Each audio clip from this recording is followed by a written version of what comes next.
अर्थातच डॉक्टर मला तुमच्यापासून करायची आहे, तुम्ही डॉक्टर आहात, पण तुम्ही वेगळे डॉक्टर आहात. पण आम्हाला असं आम्ही सगळं ऐकतोय सगळेजण, की ऑपरेशन झालं, ऑपरेशन झालं, ऑपरेशन झालं. पण हे ऑपरेशन फत्ते झालं, पेशंट सुखरूप आहे, काय झालं? कारण आत्ता ज्या अर्थी ओमराजे निंबाळकर सांगतायत, की मी अजून निर्णय घेतलेला नाहीये. मग हे ऑपरेशन फत्ते झालंय, फेल झालंय, काय हा संभ्रम कायम आहे, सस्पेन्स कायम आहे. जरा तुम्ही त्याच्यावरचा पडदा उठवला तर बरं होईल.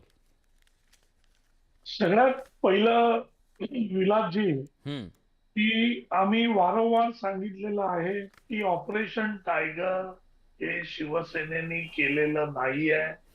हे आम्ही स्पष्ट करू इच्छितो. तुमचा जो प्रश्न होता हम्म. की ऑपरेशन टायगर फेल की पते, हम्म. तर आम्ही क्लिअर करतो की हा ऑपरेशन टायगर हा प्रकार आम्ही केलेला नाहीये.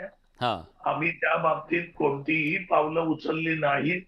हा जो निर्णय आहे हा सर्वस्वी या खासदारांचा निर्णय आहे हम्म. आणि त्या खासदारांनी घेतलेला जो निर्णय आहे त्याच्याप्रमाणे ते वागतायत.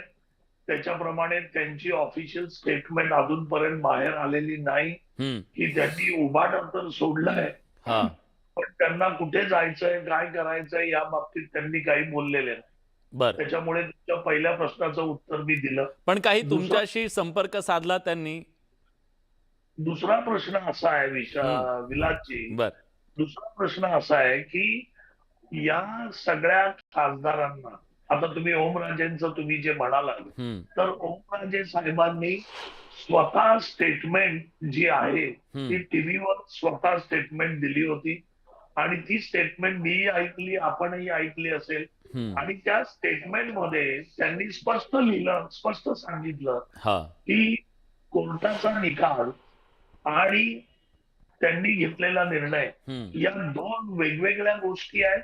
हा. याचा तुम्ही एकत्र संदर्भ जोडू शकत नाही, हम्म. हे त्यांनी स्वतः स्पष्ट सांगितलेलं आहे. हा. त्याच्यामुळे प्रश्न हा पडतो की हा निर्णय जो आहे किंवा जी बातमी किंवा ज्या गोष्टी आपण वाट बघताय हम्म. याच्याबद्दल जे बोलणार आहे ते स्वतः ओमराजे बोलणार आहे. बर. राहिला प्रश्न त्या केसच्या बाबतीत, तर आदरणीय उपमुख्यमंत्री आमचे सर्वोच्च नेते एकनाथ शिंदे साहेबांनी स्पष्ट केलं की हा जो खटला आहे याचा निर्णय जो आहे हा जो लागलेला आहे त्याच्या बाबतीमध्ये सीबीआय हायकोर्टात जाणार आहे, हे आम्ही स्पष्ट केलेलं आहे. सीबीआयला त्या पद्धतीने आपण प्रयत्न करून ते हायकोर्टामध्ये त्याच्या विरोधात जातील, हे आम्ही स्पष्ट केलेलं आहे. त्याच्यामुळे ह्याच्यात आमची बाजू क्लिअर आहे की बर. शिवसेना म्हणून आम्ही ना ऑपरेशन टायगर केलेलं आहे. हा. या सगळ्या खासदारांना जी भीती होती की उभाटा काँग्रेसमध्ये विलीन होते, त्या भीतीपोटी त्यांनी घेतलेला निर्णय या काही खासदारांनी तर स्पष्ट केलेला आहे. हम्म. आणि त्याच्यामुळे मला वाटतं या बाबतीत ते जे बोलतील हा. त्याच्यावरच आपल्याला जावं ठीक आहे, लागेल. ठीक आहे. आजपर्यंत अनेक जणांनी येऊन इथं भूमिका मांडली, ते ठामपणे सांगत होते ऑपरेशन करणारा सर्जन आमचाच, आम्हीच ऑपरेशन करतो हे सगळं. पण डॉक्टर तुम्ही म्हणताय की आमचा संबंध नाही. ठीक आहे, ही सुद्धा एक स्ट्रॅटेजी असू शकते. कधी कधी क्रेडिटसुद्धा घ्यायचं नसतं राजकारणात, असं ती तुमची ही असेल. मग जयेश, प्रश्न हा आहे, ते म्हणतात आमचा याच्याशी काही देणं घेणं नाही आहे. मग तुम्ही त्यांच्या नावानं शंखनाद एवढा का करताय? तुमचे खासदार पळून गेले एवढं त्यांना कळतंय, पळवून नेले नाहीत असं त्यांचं म्हणणं आहे. मी मग आता अजून सुद्धा तुम्हाला आशा आहे का की ओमराजे निंबाळकर हे परत येतील आणि ह्या सगळ्या खासदारांना समजवू, की तुमच्या हाताबाहेर गेलेत ते? ओमराजेंच्या बाबतीत आशावादी असणं किंवा भाबडेपणा असण्यापेक्षा इच्छा अधिक आहे. ओमराजेंनी परत यावं. ज्या पद्धतीने त्यांच्यावरती सन्माननीय उद्धव साहेबांनी विश्वास ठेवला होता, ज्या पद्धतीने शिवसैनिकांनी त्यांच्यावरती प्रेम केलं, अगदी बंडू जाधव सुद्धा, ही परतीची हीच योग्य वेळ असते की जेव्हा आपल्या घरातले आपल्यासाठी मेहनत करणारे लोक आपल्यावरती नाराज होतात, तेव्हा माघारी परत फिरायचं असतं. मला एका गोष्टीचं आपण बोलत असताना हसू आलं. बरं. काय आता उत्तर द्यावं मला कळायला मार्ग नाही. ते म्हणलेत की हे ऑपरेशन आम्ही केलंच नाही. मला हसू का आलं सांगतो बरं का. त्यांची राजकीय भूमिका असू देत. सर, आज दुपारी माझ्याकडे एक रिमांड होता.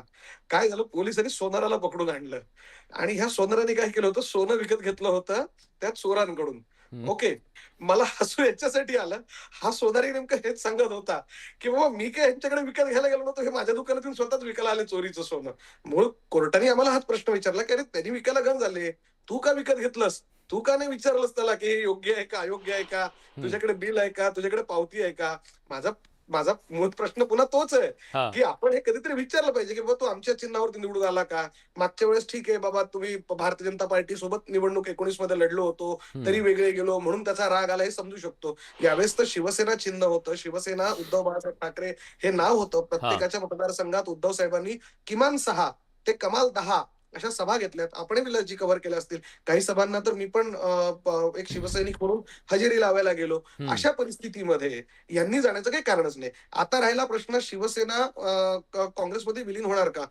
एकतर मुळात हे समजून घेतलं पाहिजे, की सन्माननीय संजय राऊत साहेबांनी ते अत्यंत स्पेसिफिकली राष्ट्रवादी काँग्रेस आणि ममता बॅनर्जी तृणमूल काँग्रेस यांच्याविषयी केलेलं स्टेटमेंट आहे. आपल्याकडे असेल तर आपण पुन्हा चालवा, कदाचित प्रेक्षकांना पुन्हा ऐकता येईल. क्रमांक 1. क्रमांक 2, दुसरं सगळ्यात महत्वाचं, ह्याच्यापैकी अनेक खासदार हे मुळातच काँग्रेसमधून आमच्याकडे आलेत ना हो. म्हणजे भाऊसाहेब वागचौरे असतील किंवा अजून कोण असतील, म्हणजे तुम्ही काँग्रेसमधून आमच्याकडे येणार आणि आमच्याकडे आल्यावरती म्हणणार आता काँग्रेसमध्ये जायचं नाही म्हणून आम्ही इकडे जाणार. हे म्हणजे अजब तर्कट आहे, कारण की लोकसभेच्या आधीच पण जे एक असं होतंय का, काँग्रेसचं तुमचं काँग्रेस प्रेम हे काँग्रेस पण राजकीय दृष्ट्या तुम्हाला अडचणीचं ठरतंय का, घातक ठरतंय का? हे कारण काल उद्धव ठाकरे साहेब पण काल बोलले त्यांच्या भाषणामध्ये, त्यांनी बाजू सावरण्याचा खूप प्रयत्न केला, की काँग्रेस ना आम्हाला कसं छळलं नाही आणि भाजपनं आम्हाला कसं छळलं वगैरे वगैरे सगळं सांगितलं. पण काँग्रेसनं काय कमी छळलंय का? नाही ना, कोण म्हणतंय काँग्रेसने छळलं नाही? मुळात मुद्दा असा आहे, की आलते सन्माननीय उद्धव साहेबांनी स्वतःच हे सांगितलं, की त्रास तर त्यांचे आहे. ज्या पद्धतीने भारतीय जनता पार्टीचे लोक अंगावरती येतात किंवा ज्या पद्धतीने लोकांना आयुष्यातून उठवतात ना सर, असं काँग्रेसच्या राजवटीत नाही ना घडलं सर. बाळासाहेबांचा अधिकार काढून घेतला होता त्यांनी मताचा. हा तर निवडणूक माझं म्हणणं आहे, की तसंच वाक्य मोदी साहेबांनी ज्यावेळेस बोलले, मेलेल्या जवानांच्या शहीदांच्या नावावरती मतं मागितली, तेव्हा त्यांचा नाही ना काढून घेतला. फरक हाच आहे ना, की काँग्रेसच्या राजवटीमध्ये मंत्र्यांवरती आरोप झाल्यावरती कनिमोळीपासून ए राजापर्यंत, सुरेश कलमाडीपर्यंतची लोक जेलमध्ये जात होते. इथे धर्मेंद्र प्रधान अजून राजीनामा द्यायला तयार नाही आणि सरकार त्यांचा बचाव करत आहे. हाच तर बेसिक फरक आहे. याचा अर्थ काँग्रेसमध्ये भ्रष्टाचार झाला नाही आणि फक्त भाजपमध्ये होतो का, तर नाही. त्याही काळात झाला होता, याही काळात. सरकार त्याच्याबरोबर डील कसं करत आहे. एक छोटी कमेंट घेतो, डॉक्टरांना बहुतेक आता थोडं राहत नाहीये, काहीतरी कमेंट करायची आहे, छोटी कमेंट. हा, कारण विलासजी काय आहे, की ज्या काँग्रेसने 2दा शिवसेना फोडली, म्हणजे आताची त्यावेळेची शिवसेना, आताची उभाटा, त्यावेळी 2 वेळा फोडली. ज्यांनी हिंदू हृदय सम्राट बाळासाहेब ठाकरेंचा मतदानाचा अधिकार काढून घेतला, ज्या काँग्रेसनी आतापर्यंत, आजपर्यंत आणि उद्याही स्वातंत्र्यवीर सावरकरांचा पदोपदी अपमान केला, त्या काँग्रेसबद्दल कालच्या वर्धापन दिनाचं प्रेम बघून स्वर्गीय बाळासाहेबांना पण काय वाटलं असेल, की माझा मुलगा अशा पद्धतीने बोलतोय आणि आम्ही जे बोलतोय, जे खासदार बोलत होते ते खरं ठरतंय ना. कारण काय एवढा गुंतागुंतीचा विषय मला रिप्लाय करू द्याल, मला माहित आहे जे आज का बरं तर राजू सर बोलत असताना उद्धवजींचं काय असतं, की खडा टाकून बघतात. तो जो खडा टाकला तो याच्यासाठी, की मी राजीनामा देतो, कारण उद्या रिॲक्शन बघा काय होते ती, आणि मग जर विलीन करायची पाळी आली तर काही प्रॉब्लेम होता कामा नये. फक्त आमच्या ठीक आहे मी थोडक्यात फटाफट मला 2 पाहुण्यांकडे अजितराव येतोय, तुम्ही डाऊन झाला होतात. अजित दादा, आपण वेळ द्याल, मला कल्पना आहे. एक तर बाळासाहेबांचा अधिकार निवडणूक आयोगाने काढून घेतला होता असं म्हणत असताना काँग्रेसने काढून घेतला. राजू वाघमारे सर, धन्यवाद, आपण हे मान्य केलं की निवडणूक आयोग सत्ताधारी पक्षाचा बटीक असतो. आपण हे जर मान्य करत असाल तर आपलं अभिनंदन आहे की आपण हे मान्य केलं आज इनडायरेक्टली. नंबर 1. नंबर 2, सावरकरांचा अपमान. आम्ही पहिले आहोत ना सर, की ज्यांनी हे सांगितलं की सावरकरांना भारतरत्न द्या. तुमच्याकडून आजपर्यंत तर एकही मागणी आली नाही. तुम्ही तुमचं पत्र दाखवा तुमच्या पक्षाच्या लेटर हेडवरचं. आपण हरलो सर शर्यत, तुम्ही दाखवा तर खरी. ठीक आहे, पुढे मला बाकी पुढे काही करत नाही सर. तिसरं, बाळासाहेबांनी काय सांगितलं होतं, बाळासाहेबांचे विचार बाळासाहेबांनी सांगितलं ना राजू वाघमारे साहेब, तेव्हा तुम्ही स्वतः काँग्रेसमध्ये होतात.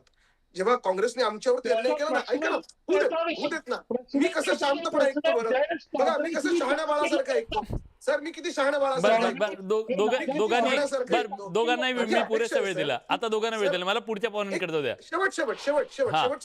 शेवटचं वाक्य की बाळासाहेबांनी ना त्यांच्या देहांतापूर्वी शेवटचं वाक्य शिवसैनिकांना सांगितलं होतं, तेव्हा तुम्ही होतात की नाही मला माहित नाही, मी त्या सभेत होतो आणि मी ते ऐकलंय की माझ्यानंतर उद्धवला आणि आदित्यला सांभाळा. आम्ही आमच्या साहेबांचा शब्द पाळतोय सर, तुम्ही पाळायलाच पाहिजे, तुमच्यावरती बंधन नाहीये, कारण की ते तुमचे साहेबच नाहीयेत. साहेब तर शिवसैनिकांचे आहेत ना, जे थांबले त्यांचे. बरं ठीक आहे, ठीक आहे, ठीक आहे. जयेश, मी येतो. अजितरावांकडे मला जायचंय.